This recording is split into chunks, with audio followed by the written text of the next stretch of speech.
നമ്മുടെ നാഗാലാൻഡിൽ വന്നപ്പോൾ തൊട്ടേ നമ്മളിങ്ങനെ ആഗ്രഹിച്ച് നടക്കുന്ന ഒരു ഭക്ഷണമാണ്. എവിടെ ഈ പട്ടിയിറച്ചി കിട്ടുമെന്നുള്ളത് നമ്മൾ തിരക്കി ഒത്തിരി അടുത്ത് തിരക്കി. അതിന് മുമ്പ് നമ്മൾ ഫുഡൊക്കെ കഴിക്കേണ്ടി വന്നു, അത് കിട്ടാത്തതുകൊണ്ട്. പിന്നെ നമ്മൾ വീണ്ടും തിരക്കി വന്നപ്പോൾ ഒരു കട കിട്ടി. നമ്മളിപ്പോൾ അവിടെയാണ് നിൽക്കുന്നത്. അപ്പോൾ ഇവിടെ വന്നപ്പോൾ ഇവിടെ നമുക്ക് ഒത്തിരി സുഹൃത്തുക്കളെ കിട്ടി. അവരെല്ലാം ഇത് കഴിച്ചുകൊണ്ടിരിക്കുന്നവരാണ്. പട്ടിയിറച്ചിയുടെ കരൾ കണ്ടുപിടിച്ച് ഇവരൊക്കെ അത് കഴിച്ചുകൊണ്ടിരിക്കുകയാണ്. അപ്പം നമ്മൾ മേടിച്ചിട്ടുണ്ട്.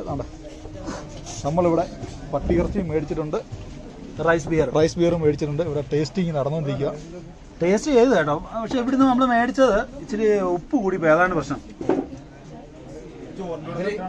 ചോറിന്റെ കൂടെ ആയിരുന്നെങ്കിൽ സൂപ്പറായിരുന്നു. അവരൊക്കെ ചോറൊക്കെ മേടിച്ചിട്ട് അതിന്റെ കൂടെ കഴിച്ചോണ്ടിരിക്കും.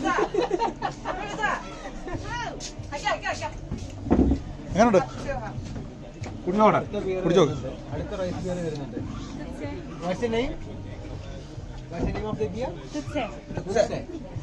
റൈസ് ബിയർ അടുത്തത് വന്നിട്ടുണ്ട്.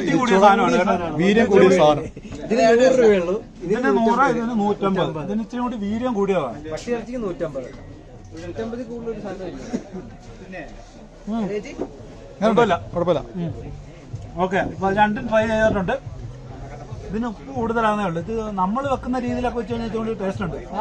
ബീഫ് മസാല ആയിരുന്നു, സൂപ്പറായിരുന്നു. കുക്കറിനകത്തോട്ട് അടിക്കണം. നല്ലൊരു വെന്ത് അങ്ങോട്ട് ജ്യൂസി ടൈപ്പ് ആയിട്ടില്ല. അങ്ങനെ ഒരു പ്രശ്നമുണ്ട്. ബാക്കിയൊക്കെ ഓക്കെ. നേരത്തെ കഴിച്ചിട്ടുള്ള പിന്മറ്റത്തോടെ കഴിക്കുക. നിമിഷമൊന്നുമില്ല. അങ്ങനെ നമ്മൾ ചിന്തിക്കരുത്. ചിന്തിച്ചു കഴിഞ്ഞാൽ കഴിക്കാൻ ഒക്കത്തില്ല.